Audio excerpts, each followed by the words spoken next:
Like many others, October 7th came as a complete surprise for me. I was in bed, Shabbat morning, and I remember that when the first siren was heard, I was sure this was a mistake. Very quickly, though, I realized we were at a full-scale war. My phone was working nonstop, and I was reached by many who saw me as part of the system asking for clarity. I remember it was also essential for me to convey what was going on to Jews outside of Israel because I have realized we are in a historical moment that concerns them as well. Still, many of them will be exposed to what's going on either too late or inaccurately. So a couple of hours later, I was reached out by a good friend of mine, a high-ranking officer in the IDF. In retrospective, I learned that he had just finished saving one of the kibbutzim down south, and he urged me to run to the military headquarters and help there. Very quickly, I found myself in rooms I was very familiar with, within situational assessments. I was basically running in and out of them, seeing what's happening on Telegram, trying to add my value to what was happening, communicating with many who reached out, and talking to my combat team who were already signing gear and equipment.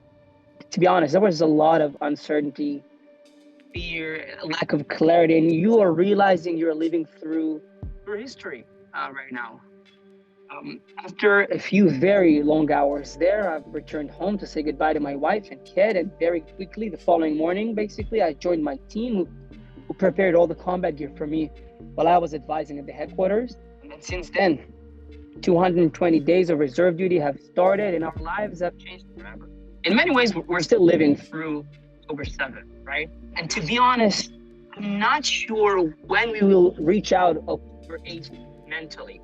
This was a disaster on biblical scale, the most horrendous terror attack the state of Israel has ever experienced and that the Jews have experienced since the Holocaust.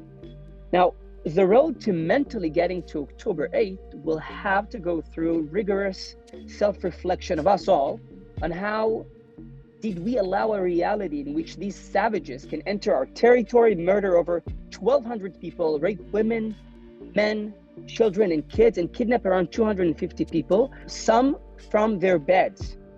Moreover, we need to ask ourselves how we promoted a more resilient Israeli society, which was not seen as such by our enemies who decided to take advantage of our weakness and launch this attack. This war had and still does endless, unforgettable moments. First and foremost, I was and still am a combat soldier, but during this time, I also provided many commentaries on the situation to different outlets, either in Israel or in the US, as well as speaking with delegations, such as FIDF ones, of course. Two powerful moments I have experienced happened in a gap of quite some time between them, but they are related, and I'll explain. The first was in October 2023. I was on a military base with my teammates preparing our gear, and suddenly I've received a phone call from a friend who asked me to talk to relevant people and help identify the body of one of the people who got murdered so they could pump out his semen for his wife. I was just one person, of course, in a chain of wonderful people who helped in that effort. The following day, I was notified they have managed to find the body, but were too late to get the semen, and I was crushed. A few weeks later, I found myself on a boat before the Gaza shore, operating from there, and I'm receiving a phone call from one of the officers in my battalion. He said we needed to notify one of the battalion members who was just inside Gaza maneuvering to meet a particular vehicle as soon as possible so he could get to his wife, who was about to deliver sooner than planned. I was the only guy with a direct radio link to them, so I was tasked with that mission. And I gotta tell you, that was the most exciting note I ever gave on a military radio in my life. Now, these two incidents have one common denominator: children.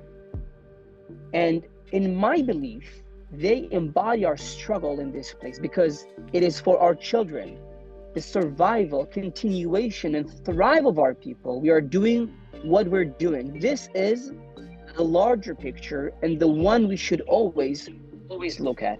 Israel is the only place in the world in which during times of an emergency, people are coming in rather than running away. And I always say that while our enemies have ammunition, they don't have what we have. They don't have this. They don't have the spirit of the Jewish people. And I think, unlike other previous wars, this time, Jews outside of Israel not only felt they related to what was going on and that their spiritual homeland was under attack, but that they were an integral part of this war themselves, either because people they knew were hurt, or they served as a voice for Israel, or because they have experienced anti-Semitic sentiment in their communities. But even more so, they realized October 7th was also an attack on the legitimacy of a sovereign Jewish and democratic nation. And therefore, it was an assault on their safe haven as well, the place they love, their neshama, their soul. So with that, I think October 7th taught many of us Jews that we are in this together. And the challenge would be to translate this understanding into a more united Jewish peoplehood in which Jews, specifically the younger generation, feel and know Israel is theirs too. And we view Jews from all over the world as an integral part of the Zionist project as well. We always talk in Israel about the day after and about winning. Though what's important for me to stress is that on October 7th, we've experienced something we have not experienced before, which is a loss of sovereignty.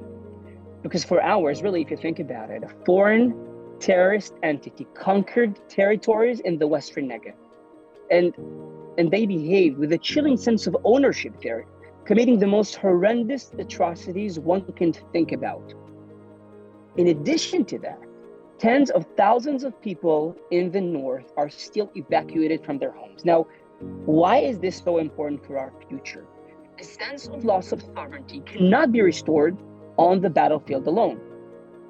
What restores a sense of loss of sovereignty is kids running in the fields of Be'eri and Misgav.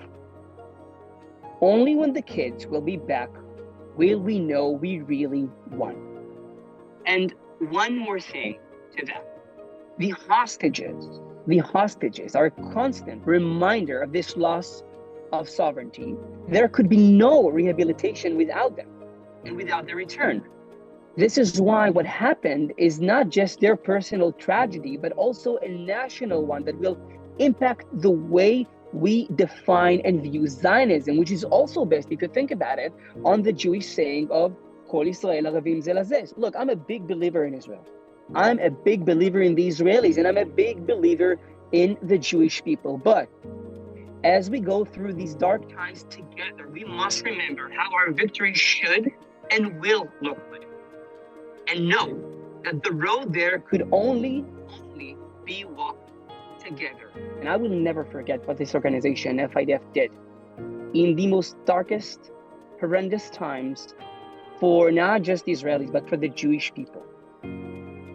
You know, there's a common mistake among people who affiliate with FIDF. They think they contribute to our national security. But as a matter of fact, you're contributing to something much greater. You are contributing to our social strength and our social mobility in this country, because a healthy nation is built on a thriving civil society. And this is what you're truly contributing to. And for that, thank you, Toda, from the bottom of my heart, for everything that you do, knowing that the Zionist project has such impactful and strong partners, inner partners, is the most heartwarming acknowledgement one can have. So Toda, and really, Am Yisrael Chai, also thanks to you.